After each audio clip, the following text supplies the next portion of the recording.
대답 한번 해보겠습니다. 할렐루야. 네, 감사합니다. 제가 오늘 요즘 계속 간절하게 하나님 앞에 기도하는 게 우리 성도들 마음이 좀 뜨거워질 수 있게 해달라고 계속 기도를 드렸는데, 오늘 여러분들 찬양하는 모습 보니까 너무 아름답고, 그 박수 한번 이렇게 크게 이렇게 치는 게 그 살짝의 그 변화가 우리 예배를 얼마나 더 뜨겁게 변화시키고 우리 예배를 더욱더 이렇게 풍성하게 만들어주는지 모릅니다. 여러분들 아멘하고 박수 칠 때도 크게 치고 그러면 예배 분위기가 여러분들 스스로가 느끼실 거예요. 정말 오늘은 다르다라는 것을 느끼게 될 것입니다. 기도할 때도 부르짖으라고 하는 게 다 이유가 있어요. 여러분들 그냥 듣기 좋으라고 그러는 게 아니라 정말 하나님 보좌를 흔드는 기도가 있습니다. 이렇게 기도가 매가리 없이 쑥 올라가는 둥 하다가 뚝 떨어지는 기도가 있는 반면에 완전히 정말 이렇게 하늘을 뚫고 올라가는 기도가 있습니다. 정말 여러분들 그 작은 일이지만 하나님 앞에 적극적으로 여러분들의 그 태도를 살짝만 바꿔도 그 은혜가 임하는 것이 확 달라진다라는 것을 경험하게 됩니다. 그러니까 잘 안 돼도 체질을 자꾸 바꾸셔야 돼요. 이 장로교인들은 이 머리 쪽이 참 발달되어 있습니다. 보면은. 그래서 머리로 생각하고 사고하는 것은 참 잘 돼 있고 신앙이 견고한 그런 장점이 있는 반면에 머리에서 끝나는 경우가 참 많아요. 근데 순복음교회 교인들은 지적으로는 조금 부족한 면이 있는 반면에 굉장히 뜨겁습니다. 근데 그들은 마음으로 믿거든요. 대체적으로 순복음교회 그 교인들을 보면 뜨겁고 그들의 삶에 근데 기적이 많이 일어납니다. 실제로. 그 차이가 뭐냐면 마음으로 믿는 것과 머리로 믿는 것의 차이예요. 장로교 목사지만 저는 그런 면은 순복음교회를 굉장히 좀 이렇게 흠모하는 그런 경향이 있습니다. 우리 믿음의 선배들은 무엇을 지향했냐면 우리는 불붙은 지성이 돼야 된다. 그러니까 머리도 냉정해져야 되고 마음은 뜨거워야 되는 것이죠.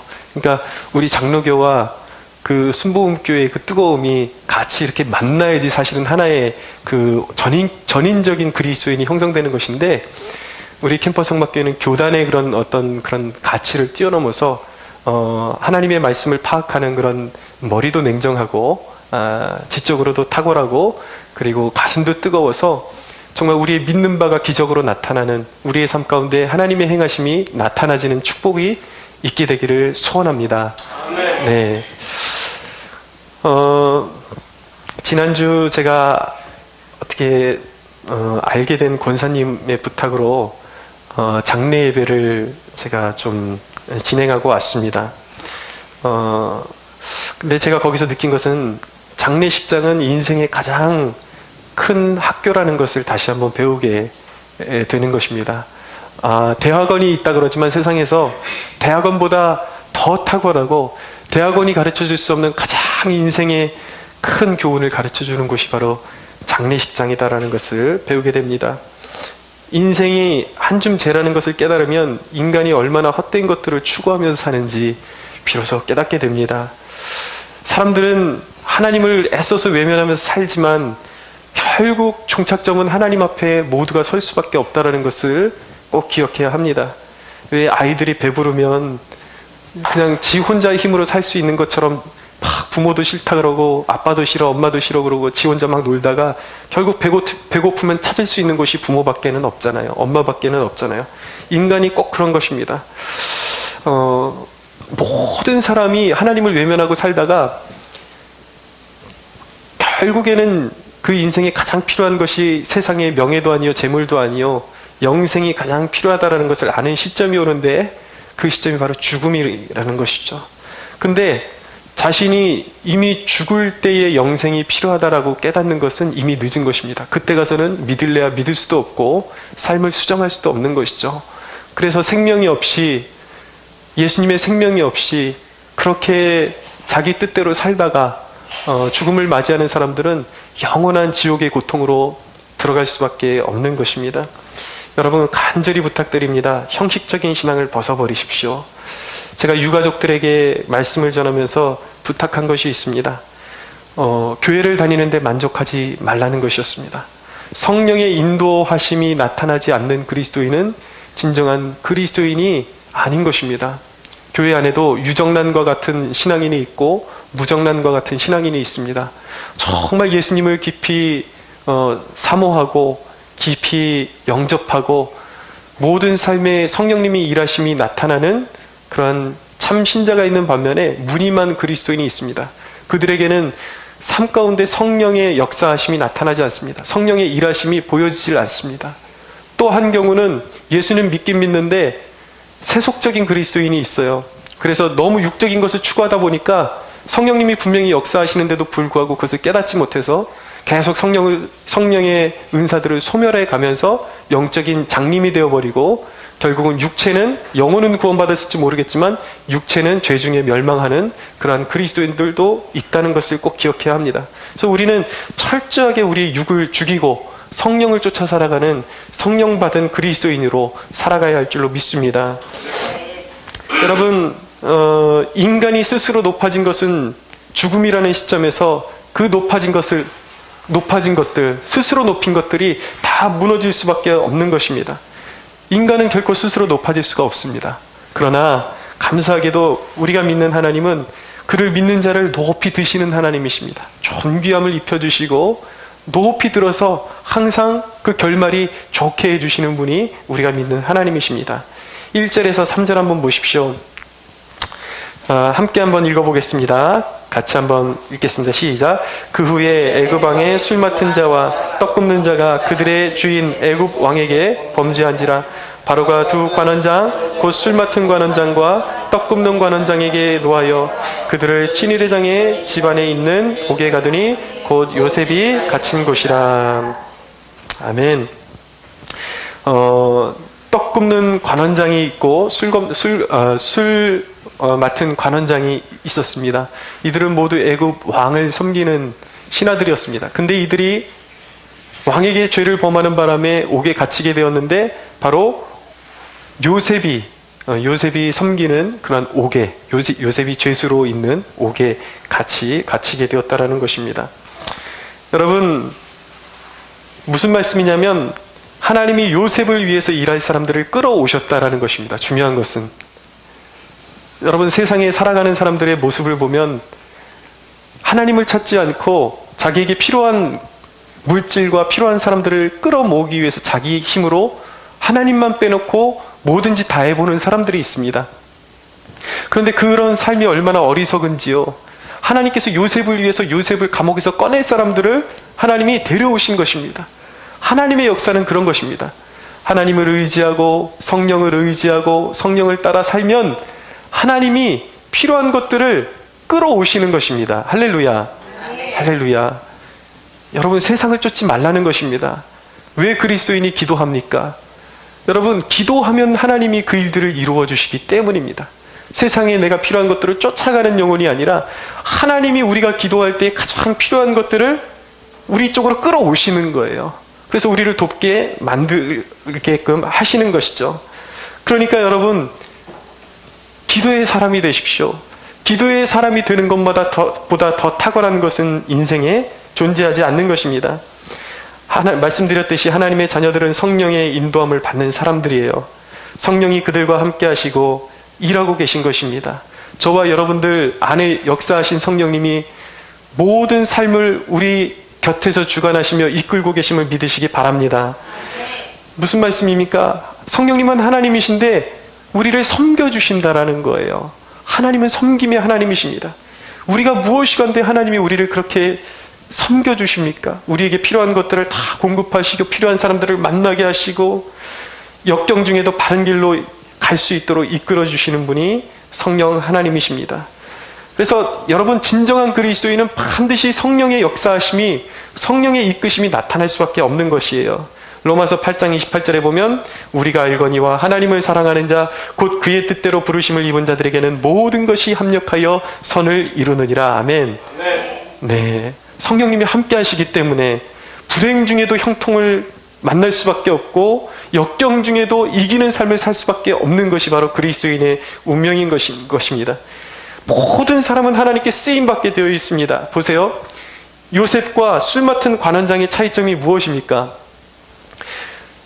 이 술 맡은 관원장과 떡 굽는 관원장은 하나님의 자녀들이 구원에 이르도록 그리고 하나님께 쓰임받도록 돕는 역할을 할 뿐이에요.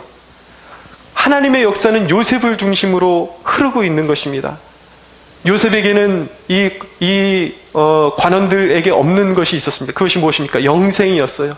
영원한 생명, 예수의 생명, 그리고 하나님께서 요셉을 하나님의 영광을 위한 도구로 그를 구별하셨다라는 것입니다. 그리고 하나님은 요셉을 높이시기 위해서 또 이 관원장들, 떡 굽는 관원장과 술 맡은 관원장들을 옥으로 끌어오신 것이죠. 그들을 통해서 그들이 요셉을 위해서 일할 수 있도록 하나님께서 다 역사하고 계셨다라는 것입니다. 하나님이 요셉을 높이 드시기 위해서 이후에 총리로 만드시고 요셉을 높이 드시기 위해서 하나님께서 이 일을 계획하시고 역사하고 계셨다라는 것입니다. 여러분, 모든 사람은 하나님 앞에 쓰임받게 되어 있어요. 그러나 여러분, 우리가 이왕에 쓰임받으려면 역사에 하나님의 자녀들을 그냥 돕기 위한 조연으로서 쓰임받는 것이 아니라 신실한 하나님의 백성들이 되어서 요셉처럼 쓰임받는 하나님의 백성이 되어야 할 줄로 믿습니다. 여러분, 하나님이 높이신다라는 것은 무엇입니까? 그것은 단순히 권세를 주신다라는 그 말씀 이상인 것입니다. 그것은 사람들에게 하나님의 영광을 나타내는 존재로 사용하시겠다라는 거예요. 그리고 사람들에게 존경받게 하시고 그리고 모든 백성들 위에 뛰어나게 하시고 존귀함을 입혀 주신다라는 것입니다. 하나님이 저와 여러분들에게 가지고 계신 계획이 바로 그런 것이라는 거예요. 여러분, 그렇다면 하나님이 높이시는 사람은 어떤 사람입니까? 오늘 두 가지로 말씀드리기를 원합니다. 첫째는 하나님이 높이시는 사람은 섬김의 사람입니다. 4절을 한번 읽겠습니다. 4절 같이 읽겠습니다. 시작. 친위 대장이 요셉에게 그들을 수종들게 하매 요셉이 그들을 섬겼더라. 그들이 갇힌 지 여러 날이라. 아멘. 그들이 이제 떡 굽는 관원장과 술 맡은 관원장이 바로에게 죄를 범해서 옥에 갇히게 되었는데 그 갇힌 곳이 바로 친위대장, 요셉의 주인 친위대장 보디발의 그 집안에 있는 감옥이라고 말씀하고 있습니다. 근데 그들이 왔을 때에 친위대장 보디발이 이 두 관원장을 섬기게 하게끔 누구를 지명을 하냐면 바로 요셉을 지명하고 있습니다. 왜입니까? 이 대목을 통해서 알게 되는 것은 이 대목만 봐도 이 친위대장이 비록 그 자신의 아내를 강간하려고 했던 그 수치스러운 그런 죄 때문에 요셉을 감옥에 가두긴 했지만 여전히 요셉의 모습을 보면서 신뢰하고 있었다는 것을 우리가 간접적으로 깨닫게 되는 것입니다. 그리고 오늘 말씀해 보니까 그렇게 되면서 요셉이 그들을 섬겼더라. 이 술 맡은 관원장과 떡 굽는 관원장을 섬겼더라 라고 말씀하고 있습니다. 하나님이 요셉을 총리로 만드시기 전에 그를 훈련시키신 학교는 바로 섬김의 학교였어요. 그것은 광야였습니다. 광야 가운데 섬기게 만드신 거죠. 많은 배움이 사람을 만들지 못합니다. 오히려 사람이 많이 배우면 우쭐대게 돼 있고 목이 고다지고 교만하게 되어 있습니다. 진정한 사람의 역할을 할 수가 없는 거예요. 아무리 많이 배워도 배움으로는 사람이 변하지 않습니다. 그러나 광야는 사람을 겸손하게 만드는 것입니다. 보석은 연말을 통해서 빛이 나게 되어 있는 거예요. 섬김을 통해서 그 광야를 통해서 보석 같은 존재는 빛이 더 많이 발하게 되어 있는 것입니다. 하나님이 사람을 높이시는 방법은 섬기게 하시는 것이에요. 섬김은 깊은 영적인 감화를 가지고 있는 것입니다. 우리 주님이신 예수님은 이 땅에 섬김을 받으러 오신 것이 아니라 섬기러 오셨다라고 말씀하고 있습니다. 마가복음 10장 45절에 보면 인자가 온 것은 섬김을 받으려 함이 아니라 도리어 섬기려 하고 자기 목숨을 많은 사람의 대속물로 주려 함이니라 라고 말씀하고 있습니다. 예수님은 단순히 섬기러 온 것이 아니라 죄인들을 위해서 자신의 목숨을 내어주기 위해서 이 땅에 오셨다라고 말씀하고 있습니다.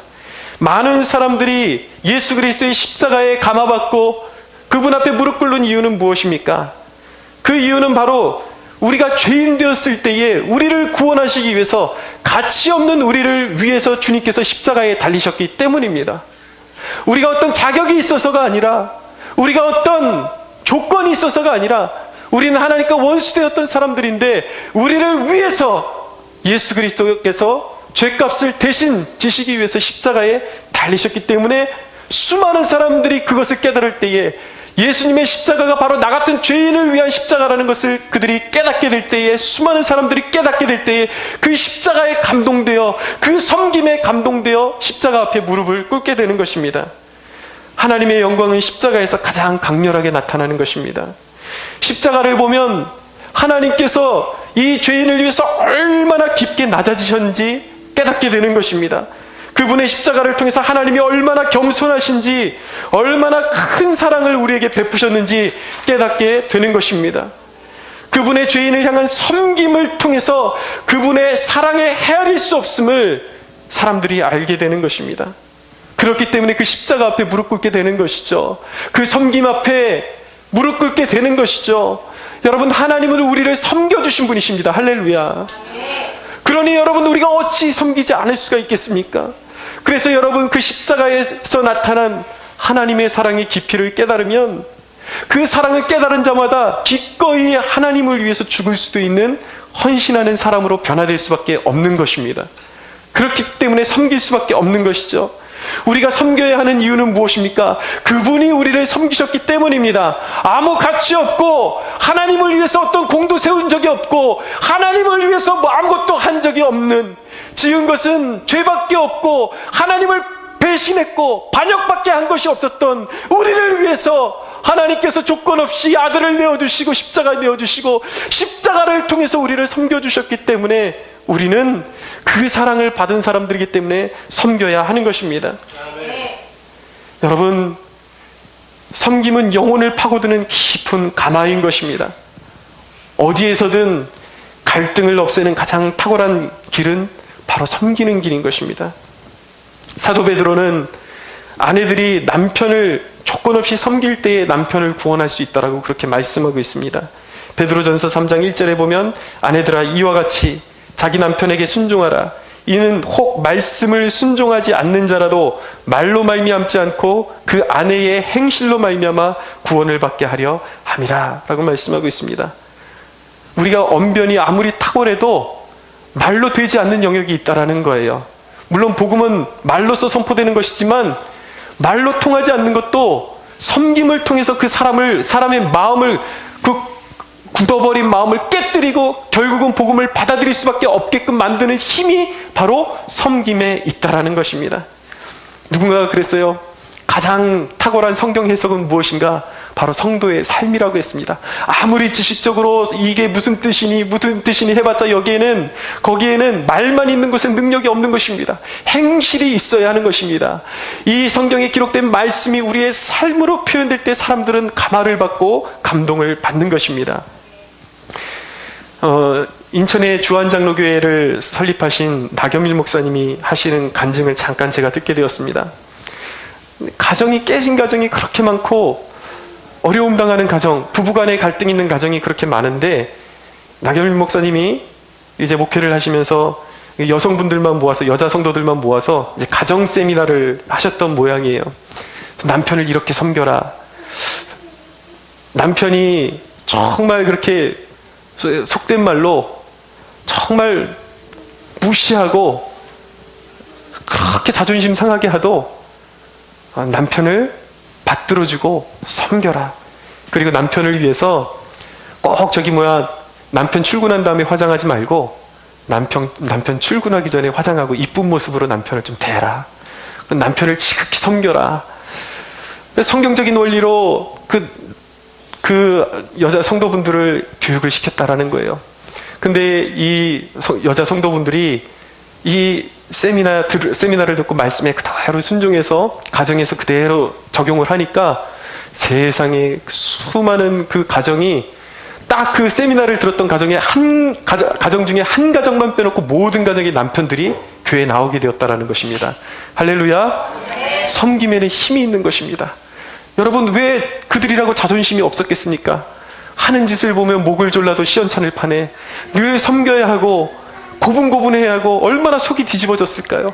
그럼에도 불구하고 섬김의 능력이 있음을 믿고 희생의 능력이 있음을 믿고 하나님의 말씀에 순종했더니 처음엔 그랬겠죠. 갑자기 잘 대해주고 갑자기 막 떠받들어주니까 남편들이 이 약을 먹었나 뭐 잘못된 거 아닌가 그러지 않았겠습니까? 그럼에도 불구하고 계속 지속적으로 섬기니까 남편들이 감화가 되더라는 것입니다. 아, 다르구나. 예수 믿는 사람은 다르구나. 그러고서 나와서 구원받게 되더라는 것이죠. 남자들도 마찬가지인 것입니다. 아내를 지극히 섬겨야 하는 것입니다. 할렐루야. 그럴 때 역사가 일어나게 되는 것입니다. 여러분, 섬김과 희생은 가장 어떻게 보면 미천해지는 것 같지만 가장 강력하게 영광을 나타내는 길이라는 것을 기억하십시오. 장작이 자기 홀로 있을 때는 아무 빛도 발할 수 없습니다. 그러나 장작이 자기를 아끼지 않고 불꽃에 자기를 내어주면 그것은 불덩어리가 되는 것처럼 장작 같은 우리가 섬기고 희생하고 죽으면 그것은 하나님의 영광이 풍성하게 나타나게 되는 것입니다. 여러분이 권력을 가졌을 때 모여오는 사람은 덕 보려고 오는 것이에요. 진정한 여러분의 사람이 아니에요. 그러나 여러분이 섬길 때 가까이 오는 사람은 여러분들의 진심을 알아보는 것입니다. 감동이 있기 때문이에요. 여러분, 다윗은 사울의 시기에 원래는 그가 군대 장관이었지만 천부장으로 강등되었습니다. 얼마나 속상했겠습니까? 하루아침에 직위가 낮아졌는데 그럼에도 불구하고 성경은 다윗이 어떻게 행동했다고 증언하고 있냐면 다윗은 지위에 아랑곳하지 않고 지위를 위해서 일하지 않고 천부장으로 강등되었을 때도 지혜롭게 행동해서 오히려 사울을 두렵게 했다라고 말씀하고 있습니다. 그가 높은 자리에 있든지 낮아지든지 그는 상관없이 하나님을 바라보며 섬겼을 때 하나님은 그를 높여주셨던 것입니다. 사랑하는 여러분, 하나님은 그의 영광을 위해서 사욕이 아닌 이렇게 하면 내가 낮아지는 척하면 하나님이 높여주신다더라, 그것이 아니라 진정으로 하나님의 영광을 위해서 이것이 내가 이렇게 섬기는 것이 섬기는 것을 통해서 하나님이 영광 받으실 수 있다면 나는 낮아질 수 있다라는 마음으로 섬기는 자를 반드시 높이 드시고 하나님께서는 영광을 그에게 나타내신다라는 사실을 믿으시기 바랍니다. 마가복음 10장 43절에 44절에 보면 너희 중에 누구든지 크고자 하는 자는 너희를 섬기는 자가 되고 너희 중에 누구든지 으뜸이 되고자 하는 자는 모든 사람의 종이 되어야 하리라. 사랑하는 여러분, 스스로 높이는 자는 낮아질 것입니다. 여러분, 하나님 나라에서 가장 높은 자가 되고자 하는 그 꿈을 가지고 하나님 나라를 섬기는 저와 여러분들이 되기를 축원합니다. 여러분, 하나님이 높이시는 사람 두 번째는 긍휼의 사람입니다. 5절에서 7절 한번 볼까요? 5절에서 7절 같이 한번 읽어보겠습니다. 시작. 옥에 갇힌 애굽 왕의 술 맡은 자와 떡 굽는 자 두 사람이 하룻밤에 꿈을 꾸니 각기 그 내용이 다르더라. 아침에 요셉이 들어가 보니 그들에게 근심의 빛이 있는지라. 요셉이 그 주인의 집에 자기와 함께 갇힌 바로의 신하들에게 묻되 어찌하여 오늘 당신들의 얼굴에 근심의 빛이 있나이까. 아멘. 이 술 맡은 관원과 떡 굽는 관원장이 옥에 들어가서 생활하던 중에 어느 날 둘 다 동시에 꿈을 꾸게 되었습니다. 이제 꿈에 대한 내용은 이제 다음 주에 다루겠지만 이들의 꿈을 해석해 준 것이 이제 인연이 되어서 이제 요셉이 애굽의 왕궁으로 들어가는 계기가 되는 것입니다. 요셉에게는 특별한 은사가 있었습니다. 그것은 꿈을 해석해 주는 은사였어요. 그런데 하나님이 주신 좋은 은사를 요셉은 정말 조건 없이 사람들을 섬기는데 잘 사용했습니다. 요셉이 가진 은사가 아름답게 사용될 수 있었던 것은 그의 마음에 긍휼이 있었기 때문입니다. 요셉은 상대방의 얼굴을 볼 때에 그 얼굴빛을 보고 그 마음의 고통을 알 수가 있는 사람이었어요. 마음을 헤아려주는 사람이었습니다.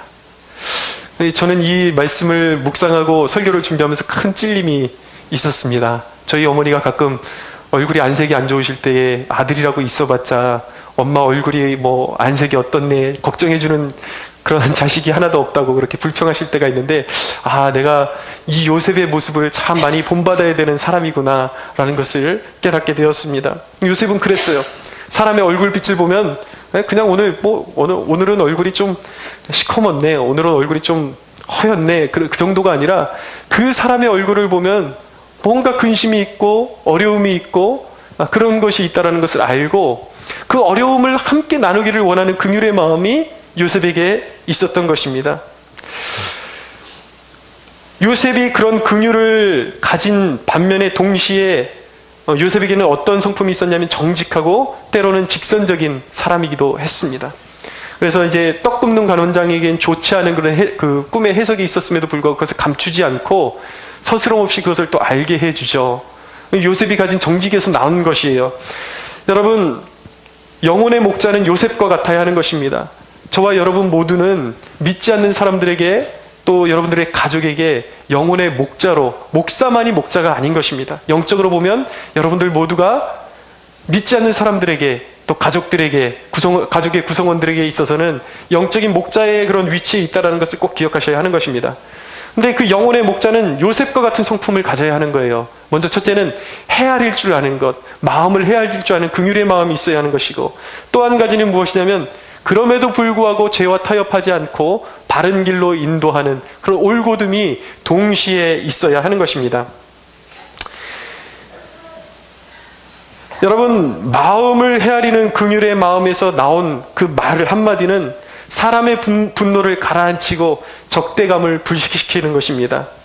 상대 기분에 맞지 않는 말만 골라서 하는 것이 화근이 되는 것이죠. 우리의 다툼이 어디서 오는 것입니까? 다 말에서 오는 것이잖아요. 상대방의 기분을 고려하지 않는 섣부른 말 한마디가 상대방의 기분을 언짢게 하고 싸움을 키우는 것 아닙니까? 그래서 여러분, 때에 맞는 말을 할 줄 아는 것, 상대방의 기분에 맞게 말을 해줄 수 있는 것, 여러분, 그것은 귀한 은사요, 그것은 축복의 통로인 것입니다. 잠언 15장 23절은 이렇게 말씀합니다. 사람은 그 입의 대답으로 말미암아 기쁨을 얻나니 때에 맞는 말이 얼마나 아름다운고. 사랑하는 여러분, 때에 맞는 말을 할 수 있는 저와 여러분들이 되기를 소원합니다. 주님은 긍휼의 하나님이에요. 왜 우리가 긍휼의 사람이 되어야 하는 것입니까? 주님이 긍휼의 하나님이시기 때문입니다.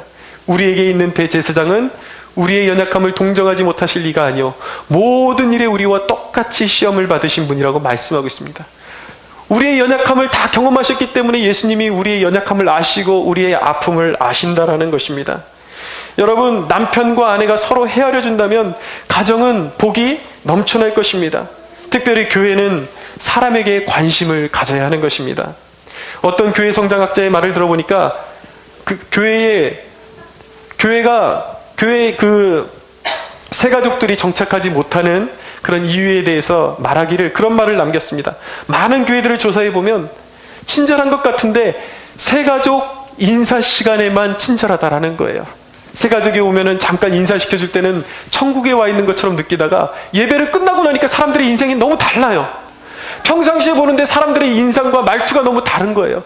그 이질감을 보니까 거기서 친절함을 느끼는 것이 아니라 오히려 이질감을 느끼고 교회에 정착하지 못하게 된다는 것이죠. 여러분, 긍휼과 사람을 향한 관심은 우리의 몸에 배어야 하는 것입니다. 자연스럽게 나올 수 있어야 하는 것입니다.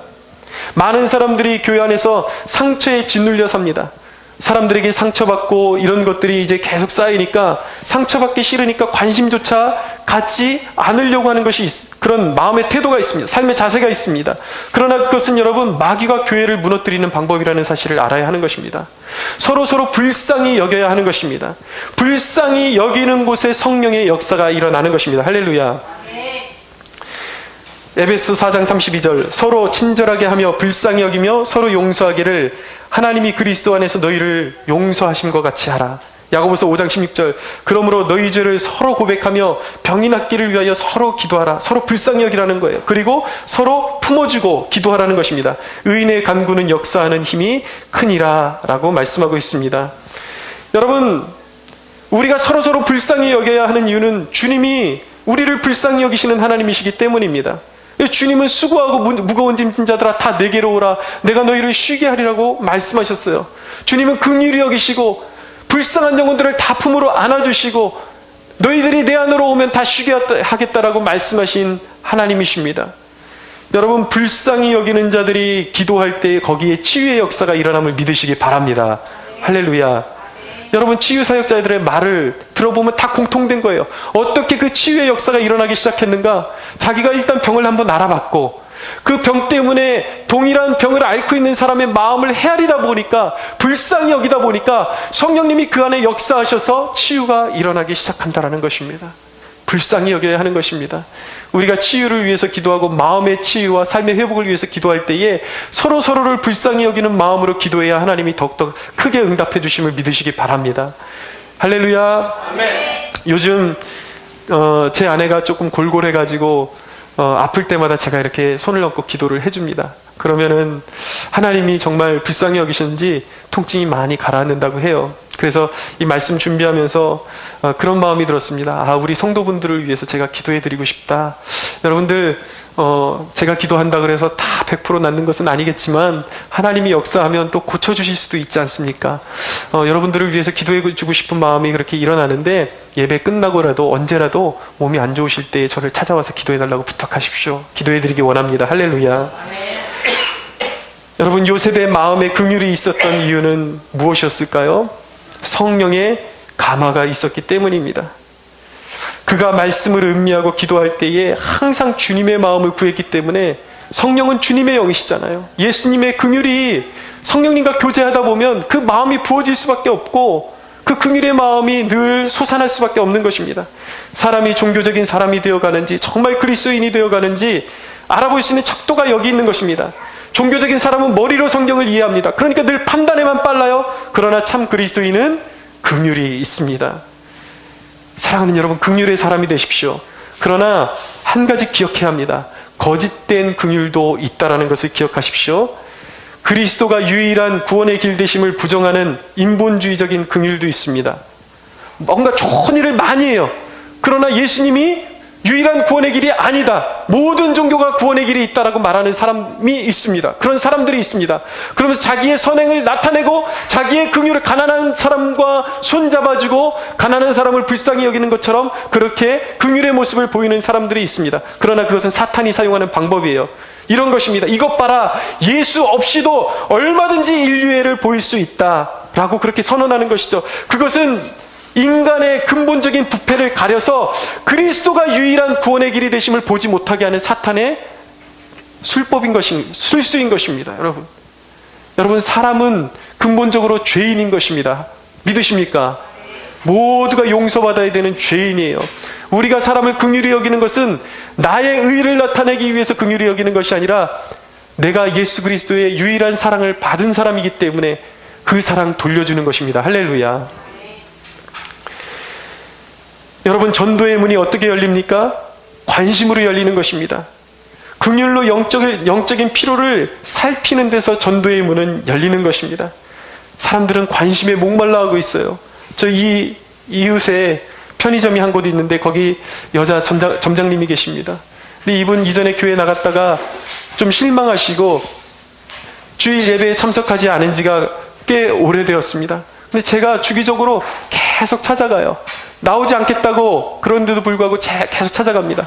그래서 제가 읽을 수 있는 경건서적도 주기적으로 사다 드리고, 그리고 꼭 헤어지면서 제가 기도해 드리고. 근데 그분이 말로는 교회에 나오지 않겠다고 하면서 제가 관심을 보여드리고 같이 기도해 드리면 얼마나 감사해 하는지 몰라요. 한 번은 편의점에 찾아갔더니 저를 일부러 기다리고 있다가 애플파이를 이만큼 준비해가지고 너무 고맙다고 주는 것입니다. 여러분, 그러다 보면 언젠가 마음이 열리고 하나님의 은총을 받는 그날이 오지 않겠습니까? 여러분, 관심을 가져야 전도의 문이 열리는 것입니다. 사람들은 관심을 가져주는 누군가를 기다리고 있습니다. 모두에게 외로움이 있고 공허함이 있고 영적인 공허함이 있기 때문에 영적으로 그들을 보살펴 줄 수 있는 누군가를 기다리고 있는 것입니다. 사랑하는 여러분, 긍휼로 사람들을 섬길 수 있게 되기를 바랍니다. 관심을 가지고 사람들에게 여러분들의 긍휼을 베풀어주면 그것을 통해서 하나님의 사랑이 그들에게로 들어갈 수 있는 기회가 열리게 되는 것입니다. 여러분, 지난주에 제가 장례식장에 다녀왔다라고 말씀드렸지 않습니까? 상황이 좀 어려우신 것 같아서 제가 마음속으로 다짐하기를, 상황이 어려우면 사례비를 받지 않아도 사례비를 받지 말자, 사례비를 줘도 받지 말자 라고 이렇게 마음을 다짐을 했어요. 그래서 이틀을 이제 인천에, 여기서 한 2시간 걸리는 거리인데 갔다가 버스에 이제 예배를 이제 드리고 예배로 섬겨드리고 버스를 타면서 하나님, 아무 사례 없어도 저는 괜찮습니다. 그리고 정말 이렇게 섬길 수 있는 기회를 주셔서 고맙습니다. 그랬더니 제 마음 한켠에 어딘가에서 그런 음성, 내면에 그런 음성이 들려오는 것 같아요. 네가 섬겨줘서 너무 고맙다. 하나님이 저에게 그렇게 말씀하시는 것 같았습니다. 그 순간에 저에게 그게 너무 뿌듯하고 너무 감사해서 눈물이 핑 도는 거예요, 저에게. 그런데 장례를 잘 마치고 나서 그 가정에서 권사님이 소정의 액수를 저에게 사례비를 챙겨주셨어요. 안 받겠다 그러는데 또 굳이 이제 마련한 거니까 받으시라고 이렇게 주시는데 또 안 받을 수가 없는 상황이었습니다. 그래서 결국 영치불구하고 사례비를 받아왔습니다. 근데 저는 사례비가 없어도 괜찮아요. 저는 그런 기회가 있으면 더 섬기고 싶습니다. 한 영혼이 구원받을 수만 있다면, 누군가가 구원받을 수만 있다면 저는 어디든지 달려가고 싶어요. 사랑하는 여러분, 기회가 있을 때, 우리 인생에 기회가 있을 때 어디든지 달려가서 여러분, 우리에게 주어지는 유익이 있든지 없든지 하나님의 영광을 위해서 그 섬김을 통해서 누군가가 하나님의 사랑을 느낄 수만 있다면 어디든지 달려갈 수 있는 저와 여러분들이 되기를 축원합니다. 너희 안에 이 마음을 품으라. 곧 그리스도 예수의 마음이니 그는 근본 하나님의 본체시나 하나님과 동등됨을 취할 것으로 여기지 아니하시고 오히려 자기를 비워 종의 형체를 가지사 사람들과 같이 되셨고 사람의 모양으로 나타나서 자기를 낮추시고 죽기까지 복종하셨으니 곧 십자가에 죽으심이라. 이러므로 하나님이 그를 지극히 높여 모든 이름 위에 뛰어난 이름을 주사 하늘에 있는 자들과 땅에 있는 자들로 모든 무릎을 예수의 이름에 꿇게 하시고 모든 입으로 예수 그리스도를 주라 시인하여 하나님 아버지께 영광을 돌리게 하셨느니라. 하나님은 교만한 자를 대적하시되 겸손한 자들에게는 은혜를 주시느니라. 그러므로 하나님의 능하신 손 아래서 겸손하라. 때가 되면 너희를 높이시리라. 할렐루야. 여러분, 우리 믿음의 선조들은 그런 말을 남겼습니다. 하나님 앞에 늘 엎드려 있는 자는 결코 넘어지지 않는다. 사랑하는 여러분, 하나님 앞에 낮출 수 있게 되기를 바랍니다. 그리스도께서 십자가에 죽기까지 순종하셨을 때 아버지는 부활의 영광을 주셨습니다. 섬김은 우리의 몫이요 높이시는 것은 하나님의 몫인 것입니다. 우리가 할 수 있는 것은 낮아지는 것밖에 없습니다. 우리는 낮아질 의무밖에 없습니다. 낮아지십시오. 겸손하십시오. 섬기십시오. 하나님이 높여주실 것입니다. 할렐루야. 우리가 낮추고 하나님을 섬길 때에 하나님은 우리에게 새 길을 여시고 영원토록 우리를 높여주실 줄로 믿으시기 바랍니다. 우리 하나님께 영광의 박수 올려드리겠습니다.